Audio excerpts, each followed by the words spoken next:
Pinamunuan niya ang isang kaharian, inutusan ang mga hukbo, pinaghusay ang labanan sa antas na walang nabubuhay na makahahamon sa kanya. Naninindigan si King Gray sa rurok ng kanyang mundo, walang katapat, di natalo, di maaabot, at ganap, masaklap na nag-iisa. Inialay niya ang bawat ugnayang tao sa altar ng kapangyarihan.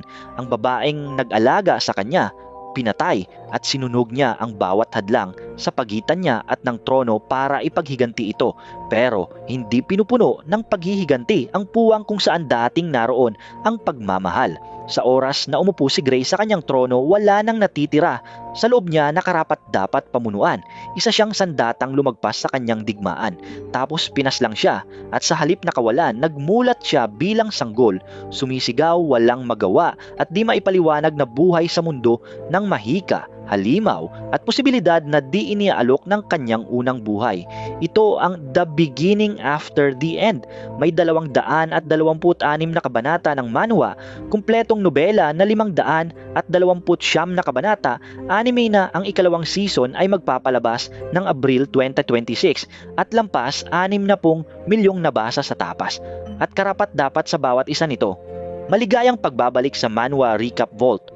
Ngayon, isasalaysay natin ang isa sa mga higante ng genre.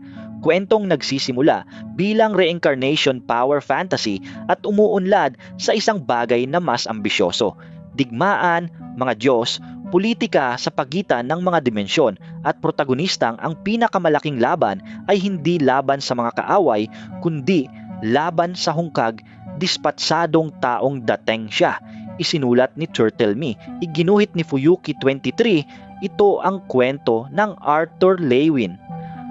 Para maunawaan si Arthur Lewin, kailangan munang maunawaan si King Gray, ulila si Gray. Pinalaki sa institusyong pinamumunuan ng babaeng nagngangalang Headmaster Wilbeck, ang pinakamalapit niyang naging ina. Nang patayin ito at gibain ang ulilahan, nagdesisyon si Gray na tumakda sa natitirang bahagi ng kanyang unang buhay. Makakamtan niya ang kapangyarihan, ganap, walang katapat, lumalamon na kapangyarihan, pumasok sa militar, umakyat, lumaban, pumatay, naging sa pamamagitan ng kalooban at pambihirang kahusayan sa labanan, hari ng kanyang bansa. At sa rurok ng tagumpay na iyon, natuklasan niya ang katotohanang bihirang aminin ng mga power fantasy na ang tronong itinayo sa sadyang pagputol ng bawat ugnayan tao ay piitan, hindi gantimpala. Walang kaibigan si Gray, walang katiwala, walang nakakakilala sa kanya bilang anumang bagay maliban sa sandata o titulo. Pinutol niya ang bawat kapit dahil maaaring samantalahin ang mga ito at sa paggawa nito, pinutol niya rin ang lahat ng nagpapahalaga sa buhay. Halos awa ang kanyang pagpaslang. Halos.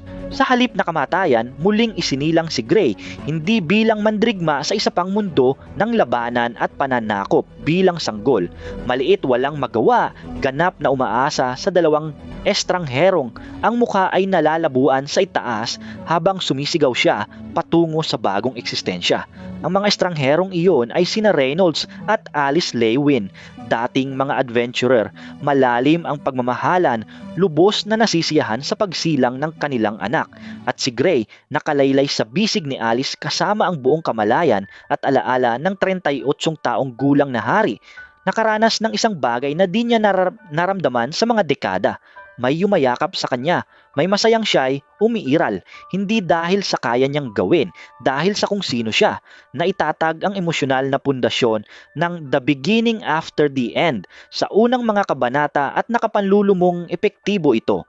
Si Gray, ngayong si Arthur, ay may lahat ng pang-isip na bentaha, may buong buhay na karanasan sa labanan. Nauunawaan ang estratehiya, politika, sikolohiya ng tao at ang paggamit ng kapangyarihan sa pinakamataas na antas. Siya, sa anumang makatwirang pagtaya, ang pinakadelikadong sanggol sa kasaysayan ng fiksyon. Pero siya rin ay taong nakararanas ng tunay, walang kondisyong pagmamahal sa unang pagkakataon. At ang pagmamahal na iyon ay mas nakakatakot sa kanya kaysa kahit anong kaaway.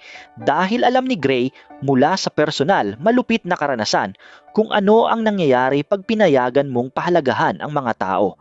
Nagiging pamigil sila, nagiging puntirya, nagiging bagay na sinisira ng mga kaaway mo para basagin ka. Ang pangunahing tunggalian ni Arthur Lewin ay hindi kung kaya niyang maging makapangyarihan sa bagong mundo. Kaya niya, madali. Ang tunggalian niya ay kung mapapayagan niyang maging anak, kaibigan, tao.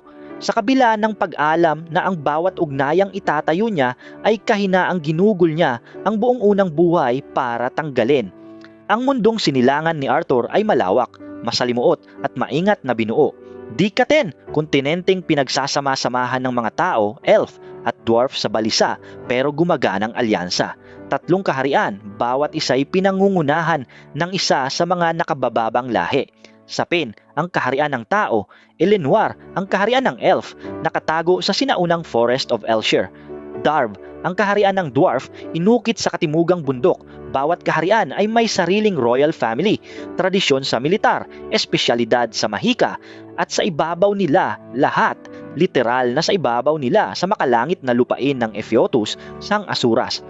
Mga nilalang ng Diyos pareho ng kapangyarihan, nahati sa mga angkang sumasalamin sa mga halimaw ng alamat, mga dragon, phoenix, basilisk, titan, hindi malayong mga Diyos ang Asuras. Aktibo sila, politikal at malalim ang interes sa usapin ng nakabababang lahi. Kahit ang kanilang motibo ay mas masalimuot at mas hindi maawain kaysa sa pagkakaunawa ng mga tao sa Dikathen. Ang pagunlad sa mahika ni Arthur ay kahanga-hanga kahit sa antas ng kanyang reincarnation advantage. Nagising ang core na mana niya sa edad na 3, pangyayaring napakadramatiko na sinira nito ang bahay ng kanyang pamilya. Sa edad na 8, naabot na niya ang isang bagay na walang nagawa noon. Kontrol sa 4 na elemental affinity ng sabay-sabay quadra-elemental mage. Sa mundong kung saan itinuturing ng pambihira ang dual element control, walang pakialam na nababasag ni Arthur ang theoretical na limitasyon. Pero di pinapahintulutan ng kwento na umiral ang kapangyarihang ito sa kawalan. Sa edad na 4, nahiwalay si Arthur sa kanyang pamilya sa atake ng mga bandido. Nahulog siya sa Beast Glades, malawak, puno ng halimaw na ilang na sumasakop sa gitna ng Dikasen. Naliligaw, mag-isa at pisikal na bata pa rin, sa kabila ng pang-isip na pagkahinog, may nakaharap si Arthur na bumago sa daloy ng buong buhay niya. Isang dragon, hindi Asura dragon mula sa Ephiopus, isang nilalang na nagngangalang Sylvia na nasugatan at namamatay sa kailaliman ng Beast Glades. Nakilala ni Sylvia ang isang bagay kay Arthur, marahil ang muling isinilang na kaluluwa, marahil ay ang potensyal lamang, at sa kanyang huling gawa, inilipat niya ang kanyang beast will sa kanya. Pinalawak ng power boost na ito ang abilidad ni Arthur at iniwan siyang nakatali sa anak ni Sylvia, maliit na dragon na nagngangalang Sylvie na nagiging kasama ni Arthur, familiar at kalaunay kapareha sa digma. Bago mamatay si Sylvia, tinanong niya si Arthur ng tanong na nagiging moral na sandigan ng buong kwento. Gagamitin ba niya ang ikalawang pagkakataon para maging isa pang King Grey, makapangyarihan, nag-iisa at sa huli ay hungkag, o magiging ibang bagay siya? Naabot ni Arthur ang Elven na kaharian ng Elenwar matapos iligtas ang batang prinsesang si Tessia Eralit mula sa mga negosyante ng alipin. Nagpapasalamat sa pagbabalik ng prinsesa, kinupkop ng mga elf si Arthur sa loob ng 3 taon. Nagsanay siya sa ilalim ni Virion Eralith, lolo ni Tessia, dating hari at mandirigmang pambihira ang kakayahan. Si Tessia ang nagiging unang tunay na kaibigan ni Arthur sa bagong mundo, taong nakakakilala sa kanya hindi bilang prodigy o sandata, kundi bilang matigas ulo, paminsan-minsang awkward na batang nagligtas sa kanyang buhay at pagkatapos ay nakipagtalo tungkol sa direksyon. Mahalaga ang mga taon na ito sa Elenwar, mga taong nagsisimulang sagutin ni Arthur ang tanong ni Sylvia. Hindi tiyak, masyadong matalino ang kwento para sa madaling sagot, pero patungo, pinapayagan niya ang sariling magmalasakit kay Tessia, kay Virion, sa mga Elven na batang sinasanay niya. Itinatayo niya ang mga ugnayang ituturing ni King Grey na nakapipinsalang kahinaan at tinitiyak ng kwento na susubukin ang mga ugnayang iyon. Nakaupo ang Xeros Academy sa lumulutang na islang sa ibabaw ng kontinente. Sukat lungsod na monumento sa magical education na umaakit sa pinakamatalinong batang mege mula sa 3 kaharian. Prestihiyoso, politikal at lubos na di handa para kay Arthur Lewin. pumasok si Arthur matapos muling magkita sa pamilya. Pagsasamang isa sa mga pinaka-nakaaantig na pangyayari sa simula ng kwento. Ang ina niyang si Alice, ang ama niyang si Reynolds, at ang sanggol na kapatid na si Eleanor isinilang sa loob ng 3 taong pagkawala niya na di pa nakakakilala sa kuya. Ang mga eksena ng Lewin family ay angkla sa buong kwento, mainit, pantahanan, at puno ng kaalamang walang ganito sa unang buhay ni Arthur. Sa Cyrus, inilalagay ng abilidad ni Arthur siya sa imposibleng posisyon, sukat at nakikitang nakahihigit siya sa bawat estudyante ng akademya. Ang karanasan niya sa labanan lamang, dekada nito mula sa mundong kung saan ang labanan ang pangunahing paraan ng pampulitikang pag-akyat, ay nagbibigay sa kanya ng bentahang di matatapatan ng kahit gaanong teenage talent. Idagdag ang Quadra Elemental Affinity, Dragon Bond kay Sylvie at Beast Will mula kay Sylvia. Hindi na estudyante si Arthur, kundi faculty level na mandirigmang nag-aaral para sa administrative na rason. Tinatahak ng Academy Arc ang pagkakaiba sa kapangyarihan ng may katangi-tanging galing. Hindi dumudumi na si Arthur sa pamamagitan ng walang pagod na pagiging mataas. Lumilikha ang kwento ng mga problemang di malulutas ng kapangyarihan, pampulitikang maniobra ng mga maharlikang pamilyang sinasaktan ng kasikatan ng karaniwang tao. Ang maniobra ng estudyanteng nagngangalang Lucas Wikes, pribilehiyado, mapaghiganting batang mage na ang koneksyon ng pamilya ay nagpoprotekta sa kanya at ang inggit kay Arthur ay nagiging tunay na delikado. Ang direktor ng Cyrus Academy, si Cynthia Godsky, ay isa sa mga pinaka-nakakaakit na pangalawang karakter. Babaeng ang pagiging mentor ni Arthur ay nagtatago ng mga agendang di magiging malinaw sa loob ng daan-daang kabanata. Inilalaan niya ang lugar ni Arthur sa akademya, pinagtatanggol ang kanyang pag-unlad, ipinapakita ang sarili bilang kakampi. Kung talagang isa nga siya ay tanong na sinasagot ng kwento ng nakapanlulumong tiyaga. Pinapalalim ng mga ugnayan ni Arthur sa akademya ang emosyonal na tayaan na maingat na itinatayo mula nang isilang siya. Naroon si Tessia, ngayon ay estudyante na rin. Ang ugnayan nilang magkaibigan ay pinakumplika ng adolescence at mga inaasahan sa Elven na prinsesa. Lumaki siya mula sa takot na batang iniligtas ni Arthur tungo sa magaling na mage, mayabang, matigas ulo at di papayag na malimitahan lamang sa koneksyon sa prodigy na pinag-uusapan ng lahat.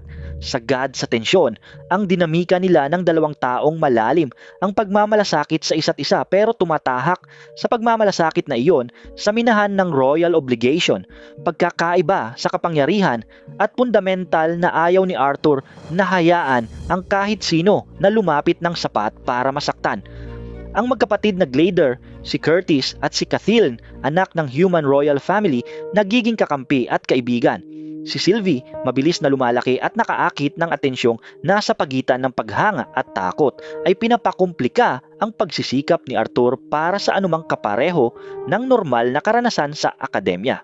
Bawat ugnayang itinatayo niya ay isa pang hibla na nagkakabit sa kanya sa mundong ito, isa pang dahilan para manatili, isa pang taong ang kaligtasan ay nakasalalay sa pagpili niya. Bumubuo ng bagong pagkakaibigan. Bawat isa ay isa pang ugnayang puputulin ni King Gray at pinipili ni Arthur na ingatan. Karahasan ang umaakyat sa Academy Arc. Atake sa Ekeirus na pumipilit kay Arthur na ihayag ang tunay na lawak ng kanyang abilidad at patayin si Lucas Wikes sa pagtatanggol sa mga estudyanteng pinahalagahan niya. Agad at malupit ang kahihinatnan. Inaaresto si Arthur ng The Lances, ang pinakamalakas na magi-warrior ng Dikaten, ang pinakamataas na autoridad sa militar. Isa sa mga Lances, si Byron, ay kuya ni Lucas. Napakalaki ng pampulitikang epekto at natutunan ni Arthur ang aral na lubos na alam ni King Gray. Ang kapangyarihang walang institusyonal na proteksyon ay parehong pasanin at yaman. Ito ang pattern ng the beginning after the end. Magtayo ng mainit, magtayo ng karapat-dapat protektahan, tapos banta sa kanila. Piliting pumili si Arthur sa pagitan ng malamig na pragmatismong nagpanatili sa buhay ni Gray at ng nakahihina, nakakabit na pagkataong nagbibigay saysay sa buhay ni Arthur. Lampas sa dikaten sa kabilang dagat na di pa natatahak ng nakabababang lahi ay ang Alakria, kontinenteng pinamumunuan ng Vritra, angkan ng Asuras na ipinatapon mula sa Epiotus dahil sa ipinagbabawal na eksperimento at gutom sa kapangyarihang lumagpas pa sa pamantayan ng Diyos. Ginugol ng Vritra ang mga siglo sa pagbuo ng Alakria bilang sandata, kontinente ng mandirigma, mage at binagong tao na disenyo para sa iisang layunin, pananalakay. Ang digmaan sa pagitan ng dikaten at puwersa ng Alakria ay ang pangyayaring bumabago sa The Beginning After the End mula sa kwento tungkol sa muling isinilang na prodigy tungo sa epikong nakakagulat ang lawak. Ang tatlong kaharian, tao, elf at dwarf ay kailangang magkaisa sa ilalim ng council, marupok na pamahalaang di pa nasusubok ng banta sa eksistensya. Kailangang i-deploy ang The Lances. Si Arthur, na ang kapangyarihan ay lumagpas na sa kayang abutin ng kahit anong tao, elf o dwarf, ay napipilitan sa labanan sa antas na humihingi ng lahat-lahat sa kanya. At ang asuras ng Epiotus, ang mga Diyos pareho ng kapangyarihang nagmamasid sa dikaten mula sa itaas, ay nagpapakita na hindi mabuti ang interes nila kay Arthur. Si Winsome, ang asura liaison na nag-akay at sumubok kay Arthur mula pagkabata, ay kumakatawan sa paksyong ang totoong layunin ay mas masalimuot kaysa proteksyonan ang nakabababang lahi mula sa pananakop ng Vritra. Naglalaro ang asuras ng laro na sinusukat sa milenya at si Arthur ay piyesa sa kanilang larawan. Piyesang may potensyal na maging bagay na di nila kontrol. Dito nakakamit ng emosyonal na arkitektura ng kwento ang pinakamalaking yaman. Ang mga ugnayang itinayo ni Arthur, ang pamilya, kaibigan, si Thesia, ang mga taong nakilala at pinahalagahan niya sa tatlong kaharian ay nagiging taya ng digmaang bumabantang sirain ang lahat. Lumaban si King Gray sa mga digmaang walang kawawalan. Lumalaban si Arthur na may lahat-lahat na kawawalan at pinipilit siya ng kwento na harapin ang posibilidad na ang paraan ni Gray, malamig, hiwalay, handang isakripisyo ang kahit ano ay maaaring mas mabisa. Malupit ang war arc. May namamatay na karakter, hindi munting karakter, hindi pampalit na tauhan, kundi mga taong ginugol ng kwento ang daan-daang kabanata para mahalin mo. Nababasag ang alyansa sa bigat ng takot at hinala. Ang tatlong kaharian sa unang pagkakataon sa kasaysayan ay natutuklasang ang pagkakaisang nabuo sa banta ay marupok sa paraang di kailanman naranasan ng alyansang panahon ng kapayapaan. Ang The Lances, si Baray, Meika, Aya, ang pinakamalakas na mandirigmang na iluwal ng dikaten, ay idinedeploy laban sa mga kaaway na sumusubok sa limitasyon ng tatag ng nakabababang lahi. At si Arthur, nakatindig sa gitna ng tunggalian na sumasaklaw sa mga kontinente at dimensyon, ay nagdedesisyon na nagkakaltas ng piraso ng sarili, hindi ng kapangyarihan, kundi ng katiyakang kaya niyang protektahan ang mga mahal sa buhay nang hindi nagiging halimaw na siya noon.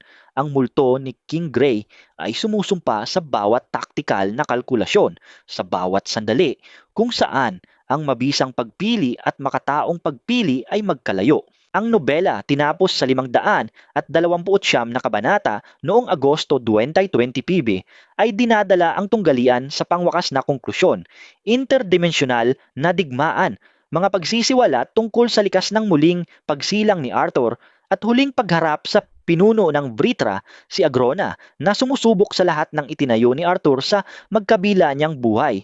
Ang manhwa sa 226 na kabanata mula Marso 2026 ay umangkop sa pamamagitan ng Academy at unang war arc ng may production quality na sa kabila ng pagpalit ng illustrator matapos ang paglisan ni Fuyuki 23 noong 2023, pinapanatili ang biswal na pagsasalaysay na nagpasikat sa serye.